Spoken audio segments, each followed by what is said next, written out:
But then Kenyon was like, well, yeah, Perk will be a liability. But then I don't mind being criticized or critiqued, and everybody's entitled to their own opinion. But then Kenyon was like, well, yeah, Perk will be a liability. Hold on, hold on 1 second, brother. Liability. Let me give you some facts, okay? Fact them up. Let me give you some facts when it comes to throwing out that word of liability. The Oklahoma City Thunder never went to the NBA Finals until Kendrick Perkins arrived on that team because they couldn't get past the Lakers, who had the Twin Towers and Andrew Bynum and Paul Gasol. Okay, that's number one. They were a problem. Now let's talk about that finals run. All right. In that finals run, Kendrick Perkins, the first round, had the assignment of guarding Dirk Nowitzki, which we swept them, right? One-on-one, Dirk Nowitzki, go pull up the tape, had him frustrated, everything. Second round, Paul Gasol and Andrew Bynum, go look at those numbers, go look at what they did and what they didn't do. They did absolutely nothing. Then you want to get to the Western Conference Final. Guess who had to guard the greatest power forward of all time by himself? Channing Frye. Kendrick Perkins. Guess what adjustments we made during that time when we were down 0-2? We switched everything. And you can go find the film of me guarding and locking up Tony Parker and Manu Ginobili. Locking them up. Go watch game 3. And I was talking shit to Steve Kerr because he said I should have been out of the rotation, who was doing the play-by-play at the time. Get to the NBA Finals, go pull it up again. A few double-doubles in there. So my thing is, if you're going to say something, at least have the facts.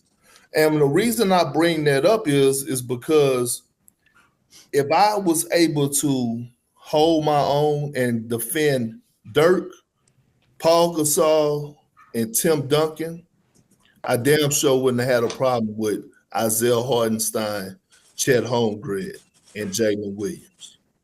That's what I wanted to. Okay, now let me step in here real quick. Perk, love the receipts. Kenyon, I'm talking directly to you, my brother. I'm not talking to him. No. Kenyon's my brother. I'm talking directly to Kenyon. Okay.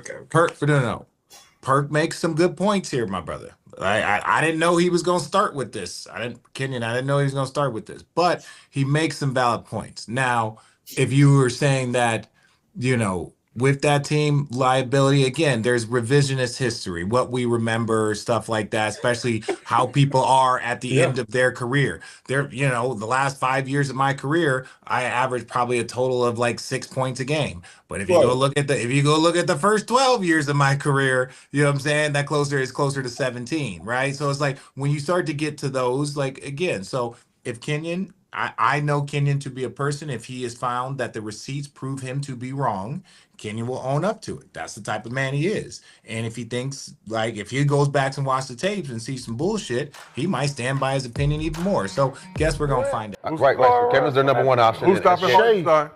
And then James was... Who's stopping But you still have two liabilities out there. Serge was making 15-foot jump shots, Kendrick Perkins a liability out there. Don't let him hear that. Don't give a fuck if you hear it or not, nigga. Yeah, Russell was second. I'm on your team, sir.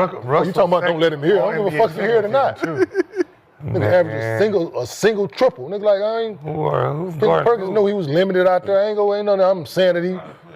You are speaking the truth. The fuck? He can't. You can't. So, if you guys didn't know what this is all about, last week, Kenyon Martin made some comments about the OKC team from 2012 being able to beat the OKC team from this year, but he called Kendrick Perkins a liability. Okay, so this is why Kendrick Perkins now is trying to show that he had value in that year.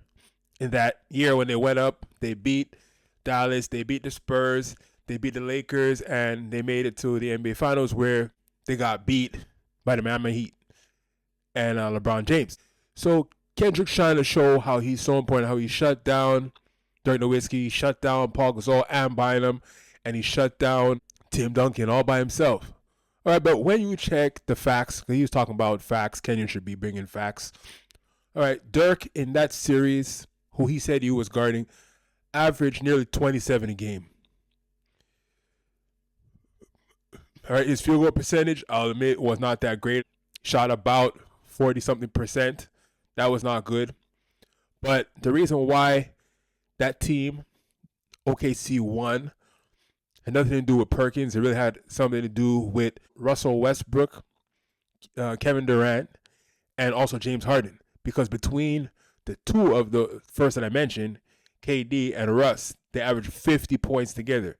And then on top of that, you had James Harden coming in at 18 points.